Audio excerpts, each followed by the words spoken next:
ಸರಿ. ಈಗ ಮಕರಂದದ ಹುಚ್ಚು ಹೆಚ್ಚಿದಂತಹ ದುಂಬಿಯನ್ನು ಒಂದೇ ಹೂವಿನ ಮಕರಂದದಿಂದ ಸಂತಸವನ್ನು ಹೊಂದಿದೆ ಇಲ್ಲ, ಹೂವಿಂದ ಹೂವಿಗೆ ಹಾರ್ತಾರೆ. ಹೌದು, ಮಕರಂದವನ್ನು ಹೀರಿ ಹೀರಿ ಆಮೇಲೆ ಹಾರಾಡುವುದನ್ನು ನೀನು ನೋಡ್ಲಿಲ್ವಾ? ಖಂಡಿತ ನೋಡಿದ್ದೇನೆ. ಈ ಉದಾಹರಣೆ ಯಾಕೆ ಕೊಟ್ಟೆ ನಾನು? ಅಲ್ಲ, ನನಗೆ ಅರ್ಥ ಆಗಿಲ್ಲ.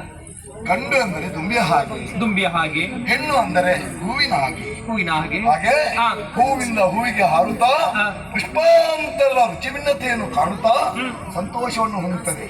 ಹಾಗೆಯೇ ಹೆಣ್ಣು ಕೂಡ ಹಾಗೆ. ಒಂದು ಹೆಣ್ಣಿನ ಸುಖ ಮತ್ತೊಂದು ಹೆಣ್ಣಿನ ಸುಖದಂತೆ ಇರುವುದಿಲ್ಲ, ಒಂದು ಪುಷ್ಪಾಂತರ ಅಂತರದ ಸುಖ. ಹಾಗೆ ನಾನು ಹೊರಟು ನಿಂತಾನೆ. ಎಂತಹ ಮಾತು ನಿಮ್ಮದ್ದು. ಆದ್ರೆ ನೀವೇ ಆಡಿದಂತ ಕಥೆ, ಅದನ್ನು ಸ್ವಲ್ಪ ನಾನು ಮುಂದುವರಿಸಲ. ಹೌದು ಸ್ವಾಮಿ. ಹೇಗೆ?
ಗಂಡೆಂದರೆ ಭ್ರಮರದ ಹಾಗೆ, ಹೆಣ್ಣೆಂದರೆ ಹೂವಿನ ಹಾಗೆ. ಸರಿ.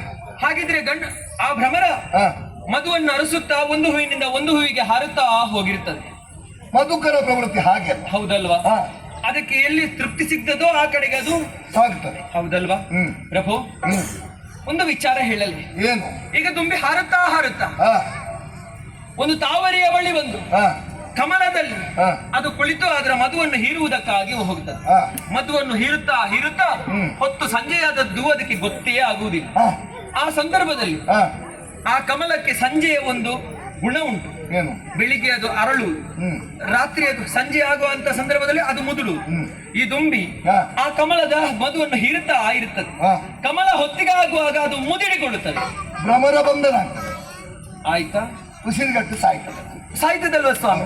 ಹಾಗೆ ಆಡಿದ್ದು ನಾನು. ಅಂತಹ ಸ್ಥಿತಿ ಆಗಬಾರ್ದಲ್ವ? ಅಂತ ದುಂಬಿ ನಾನಲ್ಲ ಸ್ವಾಮಿ.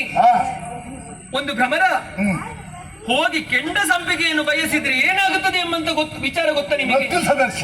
ಹಾಗಾಗಿ ಇದು ಹಂಪು ಕೆಂಪಿನ ಮಲ್ಲಿಗೆಯನ್ನು ಬಯಸುವಂತ ಭ್ರಮರ. ಸ್ವಾಮಿ, ಈ ಮಾತನ್ನು ಆಡುವುದಕ್ಕೂ ಒಂದು ಕಾರಣ ಉಂಟು. ಏನು? ಅಲ್ಲಿರುವಂತಹ ನಾರಿ ಯಾರು ಎಂಬಂತಹ ವಿಚಾರ ನಮಗೆ ಗೊತ್ತಿಲ್ಲ. ಎಲ್ಲಿಂದ ಬಂದಿದ್ದಾಳೆ ಎಂಬಂತಹ ಸಕಲ ವಿಚಾರವೂ ನಮಗೆ ಅರಿತಿದ್ದಿಲ್ಲ. ಚಂದ್ರಪ್ರಸನ್ನರು ಹೇಳಿ ಆಡಿದ್ದೇನು ಕೇವಲ ನಾರಿ ಓರ್ವಳಲ್ಲಿ ಇದ್ದಾಳೆ ಎಂಬಂತಹ ವಿಚಾರ ಮಾತ್ರ. ಅದಕ್ಕಾಗಿ ಅಲ್ಲಿರುವವಳು ಅನ್ಯ ಸತಿ ಆಗಿದ್ರೆ ಏನು ಮಾಡುವುದು? ಅನ್ಯ ಸತಿ